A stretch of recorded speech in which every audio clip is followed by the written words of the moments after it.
In fact, Mr. Sonam has said this. Okay. He also has said that the character is not based on him. He has also clarified. Sonam Wangchuk हे नाव खरं तर काही वर्षांपूर्वी आलेल्या 3 idiot सिनेमानंतर जास्त चर्चेत आलं. या सिनेमात आमिरनं सोनम वांगचुक ह्याची भूमिका साकारली होती असंही म्हटलं जात होतं.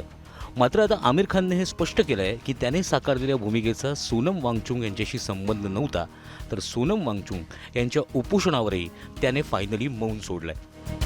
नीट पेपरफुटी प्रकरणाच्या निषेधार्थ आणि परीक्षा पद्धतीत सुधारणा व्हावी या मागणीसाठी सोनम वांगचुक 28 जूनपासून दिल्लीत उपोषणाला बसले. यावर आमिर खाननं मौन बाळगलं होतं. मात्र आता त्याने यावर भाष्य केलं आहे. लंडन इंडियन फिल्म फेस्टिवल दरम्यान आमिर खाननं वांगचुक यांच्या आंदोलनावर आणि त्यांच्या आरोग्यावर भाष्य केलं असून एक मोठा खुलासाही केला आहे. 3 इडियट सिनेमा प्रदर्शित झाल्यापासून प्रेक्षकांमध्ये असा समज आहे की आमिर खानच्या या ब्लॉकबस्टर चित्रपटातील फुनसुक वांगडू हे लोकप्रिय पात्र सोनम वांगचुक यांच्या आयुष्यावरून प्रेरित होतं. मात्र आमिर खाननं हा दावा पूर्णपणे फेटाळून लावलाय. सोनम वांगचुक यांनी याआधी या विषयावर बोलताना स्पष्ट केलं होतं की मी फुनसुक वांगडू नाही, मी कायम सोनम वांगचुक आहे. मी चित्रपटांमध्येही काम करत नाही, तर खऱ्या आयुष्यात काम करतो. आमिर खान नुकताच लंडनमधील लगान चित्रपटाच्या 25व्या वर्धापन दिनानिमित्त आयोजित एका विशेष संवादादरम्यान आमिरला सोनम वांगचुक यांच्याबद्दल विचारण्यात आलं. त्यावर उत्तर देताना आमिर म्हणाला, नाही, हे खरं नाहीये.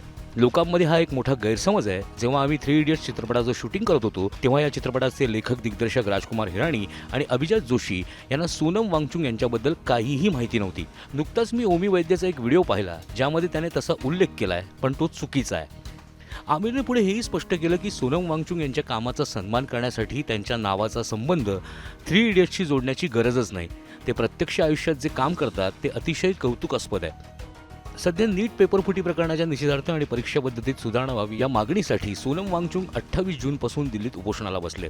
त्यांच्या उपोषणाला आता जवळपास 20 दिवसांहून जास्त दिवस झाले. त्यांची प्रकृती चिंताजनक होतीये. यावर आमिर खाननं चिंता व्यक्त करत म्हटलंय की ते जे काही करतायत ते चांगल्या हेतूने करतायत. मला त्यांच्या आरोग्याची खूप काळजी वाटते. मी प्रार्थना करतो हे आंदोलन लवकरच शांततेत संपेल आणि ते आपलं उपोषण मागे घेतील.